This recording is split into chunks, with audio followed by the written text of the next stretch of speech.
مغروره جینۍ لنډه او دردونکې کیسه. امید لرم چې تر پایه پورې را سره واورئ. لیکواله ریحانه ماهره. ډالۍ دې وي دا کیسه ګران ورور عدنان خپلواک ته.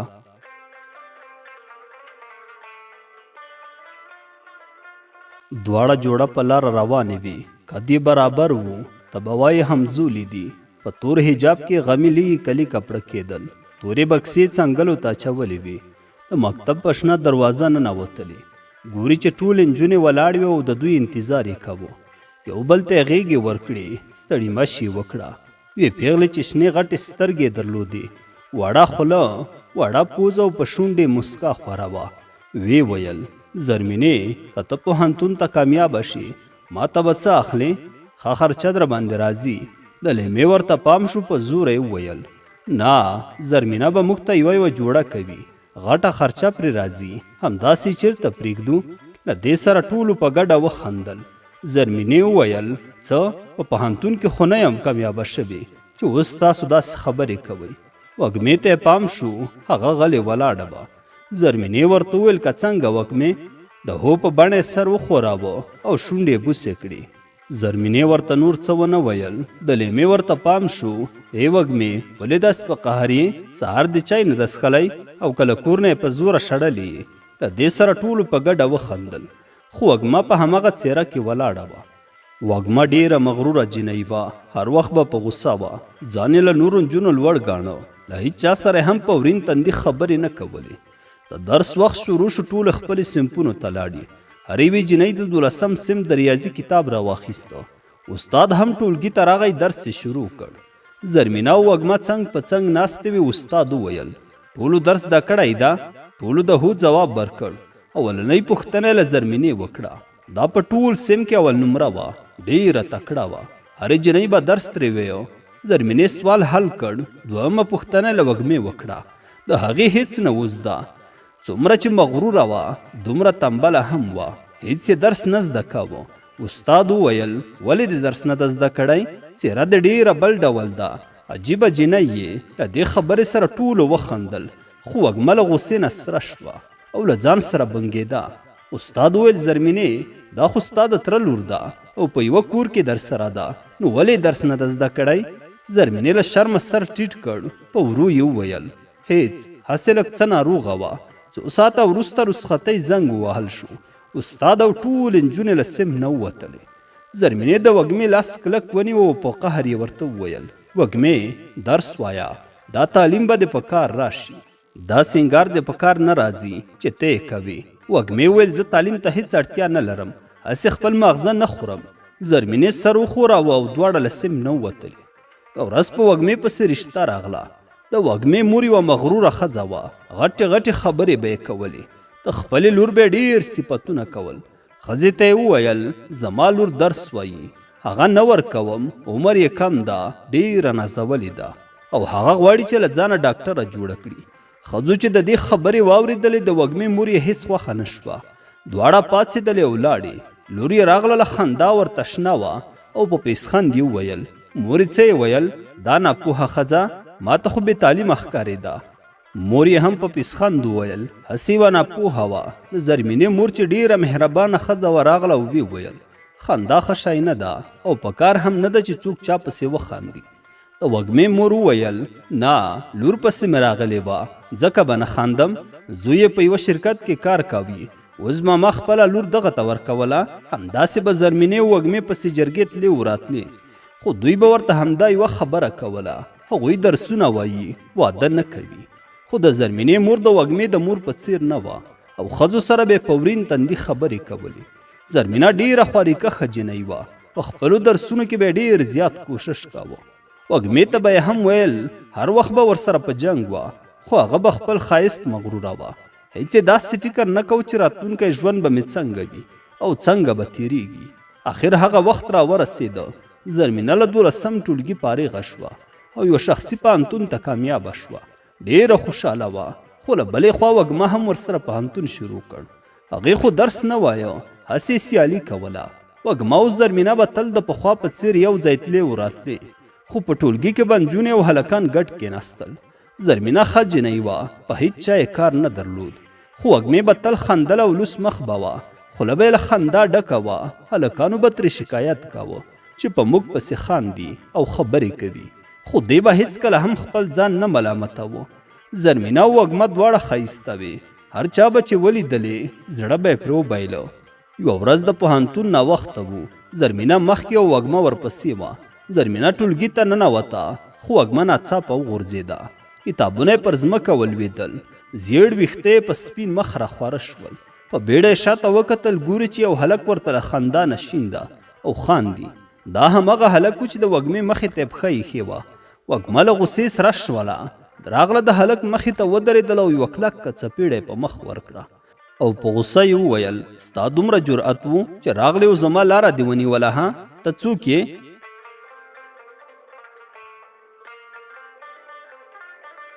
هلک په مخ لاس ایښی و، د هغې غوسې ته حیران حیران کتل. بیا یې وویل، ته دومره بې ادبه یې چې داسې دې وکړل؟ ادب دې نه ده زده؟ هلک په بیړه وویل، ته خو یو ځل زما خبره واوره کنه، بخښنه غواړم، ای مغرورې جینۍ، ته مې خوښېږي، له زړه نه مې خوښېږي، شور مه کوه، اوس به استاد راشي. هغې د ټولګي دروازې ته وکتل او د هلک لاس نه خپل کتابونه واخیستل او لاړه ټولګي ته ننوته. هلک همداسې بې ځوابه پاتې شو. په زړه کې یې ویره وه، هسې نه وږمه اوس زما په ورتګ استاد ته څه ونه وایي او ټول ټولګیوال به مې خبر شي. په همدې فکر کې و، زړه نازړه سیم خواته راغی.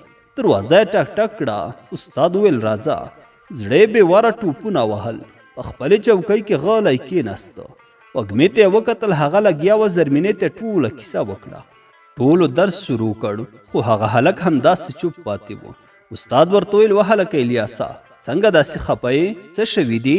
الیاس ورخطا شو، په بیړه یې وویل، هیڅ هم نه استاد، هسې لږ مې په سر درد ده. وږمې ورته وکتل، سترګې ترې مړې واړولې. زرمینې غوښتل چې زه دې په ټولګي کې اول نمره شم، خو اول نمره ادریس و. ادریس ښایسته او ډېر قدردان هلک و. زرمینې به تل له هغه نه درس پوښتنه کوله او هغه به هم ورسره په درس ویلو کې ډېر کوشش کاوه. خو وږمه داسې نه وه، هغې به تل سینګار کاوه، د درس په کیسه کې به هم نه وه. زرمینه هوښیاره جینۍ وه، ادریس هم هوښیار هلک و، دواړو به تل خندل. یوه ورځ زرمینه سخته ناروغه شوه، نه غوښتل چې پوهنتون ته لاړه شي. وږمې ته یې وویل، ته ځه لاړه شه، زه نن نه ځمه. وږمه چې کله پوهنتون ته ورسېده، ګوري ادریس په دروازه کې ولاړ ده او د یو چا انتظار کوي. ادریس وږمه ولیده، په بیړه یې خواته راغی او پوښتنه یې ترې وکړه، زرمینه څه شوه؟ ها، ولې رانغله؟ آیا څه پرې شوي؟ وږمې ورته وویل، ښه ده، لږ یې په سر درد و ځکه رانغله. ولې ورپسې خفه یې؟ هغه وویل، وږمې نشم درته ویلی، د څه وخت نه مې یوه خبره په زړه کې ده. هغې وویل، ووایه، څه خبره ده؟ ما ته ووایه. په ټیټ غږ یې وویل، زه له زرمینې سره مینه لرم، ډېره مینه. وږمې ورته وویل، ښه. بیا یې اسمان ته وکتل، اسمان شین ولاړ و او ویې ویل، نو تا زرمینې ته ویلی دي چې زه در سره مینه لرم؟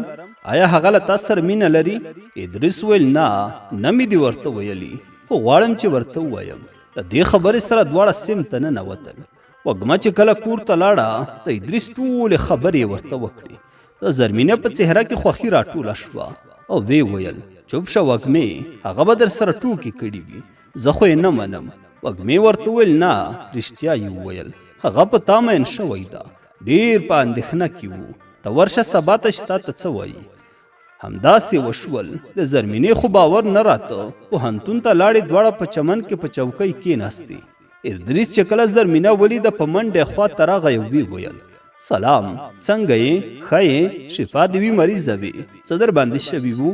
وږمې شونډې بوڅې کړې او ورو له ځایه پورته شوه او لاړه. دوی دواړه یوازې پرېښودل. زرمینې ته د وږمې هغه خبره وریاده شوه چې ویل یې هغه در سره مینه لري. زرمینې لاندې ځمکې ته کتل. ادریس زرمینې ته وویل، یوه خبره درته کوم، ګوره زړه مې مات نه کړي، له کوم وخت نه مې چې ته لیدلې یې، زما خوښه شوې یې، زه در سره مینه لرم، ډېره زیاته. زرمینې له حیا نه لاندې کتل. هغه بیا وویل، زرمینې ووایه کنه، یو څه خو ووایه، څنګه چوپ یې؟ آیا زه دې نه یم خوښ؟ بد دې ایسېږم؟ ها، ووایه، خیر ده، زه نه خفه کېږم. زرمینې پورته وکتل. ټول ټولګیوال په چمن کې ګرځېدل، څوک ناستو خبرې کولې، خو دې په ورو ادریس ته وویل، زما هم خوښ یې، زه هم در سره مینه لرم. ادریس ډیر خوشحاله شو. وخت همداسې تېرېده. د زرمینې او د ادریس مینه ورځ په ورځ ډېرېده. د یو بل به ډیر خیال ساته. یو ورځ زرمینه او وږمه ولاړې وي. ګوري الیاس پرې راغی، سترګې له وږمې نه بلې خواته نه اړولې. زرمینې ته یې وویل دا مغروره دې څه ده ها؟ هغې ورته ویل دا زما د کاکا لور ده او نږدې ملګرې مې هم ده. ته مه ترې خفه کېږه، دا لږ شوخه ده، نوره ډېره ښه جینۍ ده. وږمې ترې مخ واړاوه. په غوسه یې زرمینې ته وویل خبرې ورسره مه کوه، پرېږده یې چې لاړ شي. وږمه لاړه سیم ته. الیاس هم ورپسې ورغی. له لاسه یې کلکه ونیوله او ورته ویې ویل صبر وکړئ مغرورې جینۍ، زه در سره مینه لرم. ته ولې نه پوهېږې ها؟ بې له تا ژوند نشم کولی.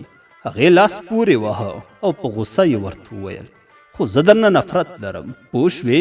الیاس په لوړ غږ وویل اخر ولې ها؟ په ما کې د څه شي کمی ده؟ اخر ولې ته داسې کوې؟ دومره ته ظالمه یې؟ زما زار مه اخله. یو ورځ به راشي بیا به زما دا خبرې در یادېږي، خو تا ته به هیڅ په لاس نه درځي. زه به هم نه یم او له ژوند نه به د ډېر لرې تللی یم. داسې مه کوه مغرورې، غواړم چې تل یو ځای ژوند وکړو. له ما سره واده وکړه. هغې چې دا خبره واورېده په خندا یې وویل ها واده او له تا سره؟ تا دې خپل ځان ته کتلي؟ خو زه نه له تا سره واده کوم او نه در سره مینه لرم، پوه شوې ها؟ ګوره زما مخې ته بیا را نه شي. دې خبرې سره په بیړه له سیم نه ووتله. الیاس لکه ماشوم کېناسته او دواړه لاسونه یې په ځمکه کېښودل. سترګې له اوښکو ډکې شوې. له بلې خوا وږمه له زرمینې نه خبره شوه چې ادریس سره ډېره مینه لري. وږمې ته اوس د مینې احساس وشو چې مینه څه ده او څنګه وي.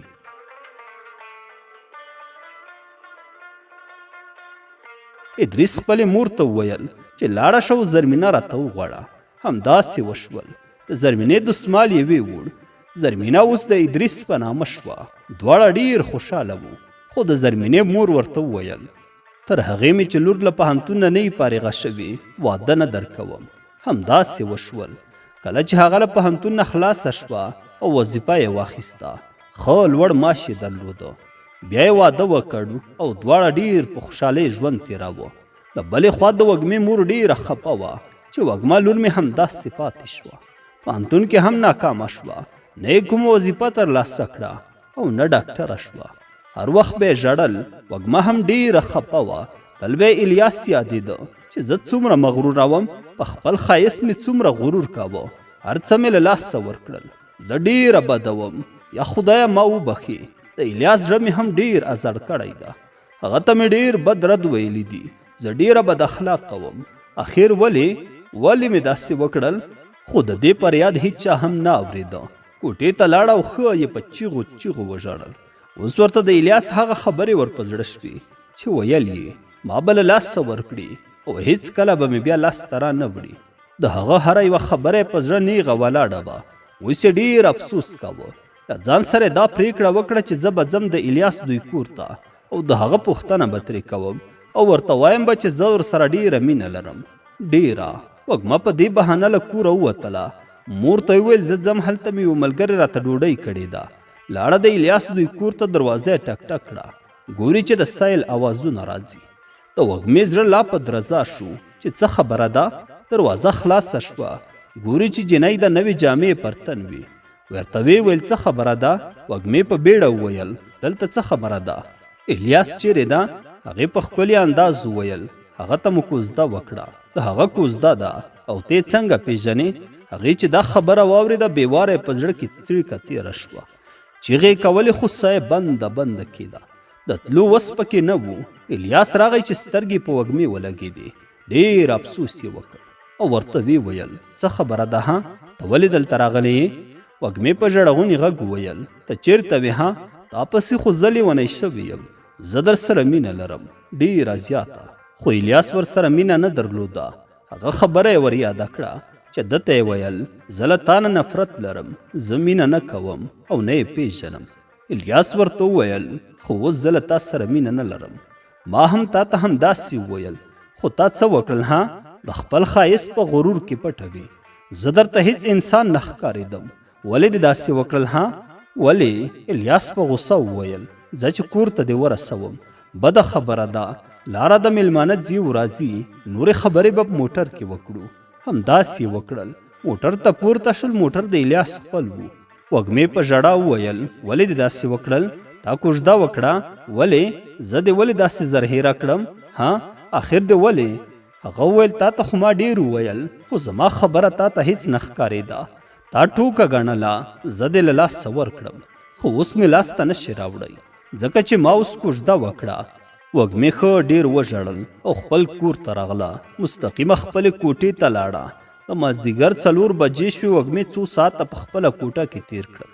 د مور یې اندېښنه شوه چې په دې جینۍ څه وشول. کوټې ته ورغله. دروازه یې خلاصه کړه. ګوري چې وږمه پرته ده. له خولې سپین ځګونه راوتلي وو. مور یې چیغه کړه نه. ور منډې کړو. هغې له ځمکې راپورته کړه. وږمې په تا څه وشول؟ بیا ورته سترګې خلاصې کړې. په تا څه شوي لورې؟ خو هغې هیڅ حرکت نه کاوه. مور یې ټول کور خبر کړ. هغه یې شفاخانې ته ویوړه او بستر یې کړه. ډاکټر وویل چې دې زهر خوړلی دي. زرمینه هم راغله. ډېرې چیغې وکړې. وږمه څو ساعته پس په هوش راغله. زرمینه یې څنګ ته ورغله. د وږمې چې په هغې سترګې ولګېدې په شونډې مسکا شوه. زرمینې ورته وویل وږمې خورې داسې دې ولې وکړل؟ ها ولې دې زهر وخوړل؟ ولې په خپل ژوند پورې تنګه شوې وې؟ داسې کومه یوه خبره وه له چا نه خفه وې؟ ها ووایه داسې دې ولې وکړل؟ هغې په ورو په زحمت وویل پرېږده زرمینې چې زه مړه شم. داسې له غرور نه ډک ژوند زما په کار نه راځي. له دې نه مرګ ښه ده. ما وبخه. زه ډېره مغروره جینۍ وم. ډېره مغروره.